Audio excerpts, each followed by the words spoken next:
Section 5 of Reclaiming Revolution. History, Summation, and Lessons from the Work of Storm. Standing Together to Organize a Revolutionary Movement. This recording is in the public domain. Recorded by the Progressing America Project. Reclaiming Revolution, Section 5. 1997. Regrounding and Rectification. At the beginning of 1997, Storm began a rectification process. See footnote. Begin footnote. Rectification is a term used in the communist tradition to describe an organizational effort to get back on track, to rectify past errors. End footnote. We were still struggling to regain our pre-crisis sense of camaraderie and collective purpose. The goals of this rectification were 1. Rebuild our political and personal unity and 2. Make a definite collective shift towards communist politics. Bringing in the next class. In the spring of 1997, Storm brought in a small class of 3. All 3 had worked closely with our work groups before we shut them down in the fall of 1995. One was a Marxist theoretician who had been in RAW. Another was a student organizer from UC Berkeley who was involved in the efforts to save affirmative action and a founder of the School of Unity and Liberation, SOUL, a Bay Area youth movement training center. The other was a local hip-hop cultural worker and a member of the local 1200 DJ crew, an important force in the Bay Area's political hip-hop scene. Storm now had 9 members. Rectification study. We spent the next 6 months studying together. We tried to draw out the strengths and limitations of different forms of organizing.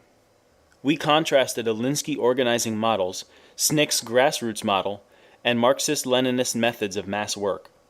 We worked to develop a basic understanding of Marxist and Leninist histories, theories, and politics. Members also worked to identify the features of the current historical period and discussed what it would take to build towards a revolutionary period. Outside of the organization, a group of movement veterans, intrigued by Storm's interest in Marxist politics, organized a series of study groups.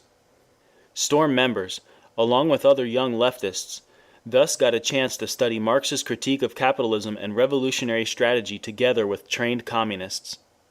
This rectification was an important period in Storm's political development and consolidation.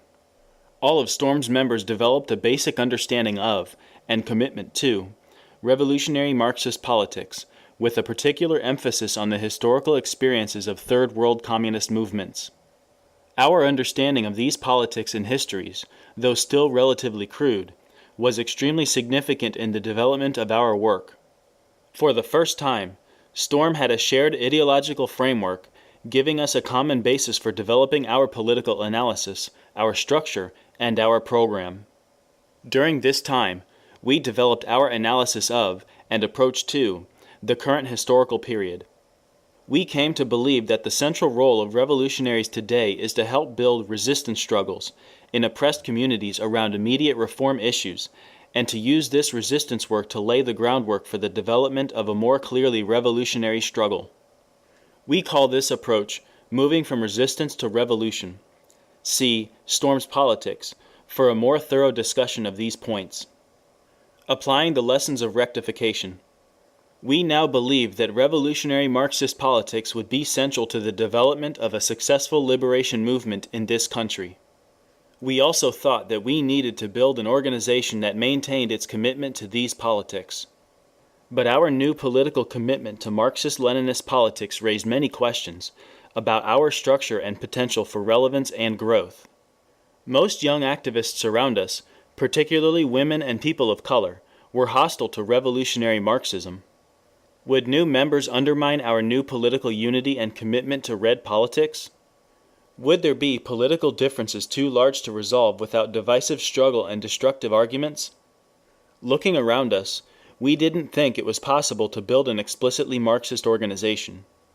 And after the previous period of division and power struggles, it seemed risky to bring new people into our but recently, and delicately, cohered group. To deal with these issues, Storm adopted a 2-tiered membership structure with a leadership core and a general membership. All core members had to be explicitly committed to revolutionary Marxist politics. General members did not, although they could not be hostile to Red politics either. Instead, general members had only to support Storm's points of unity which were not explicitly Marxist.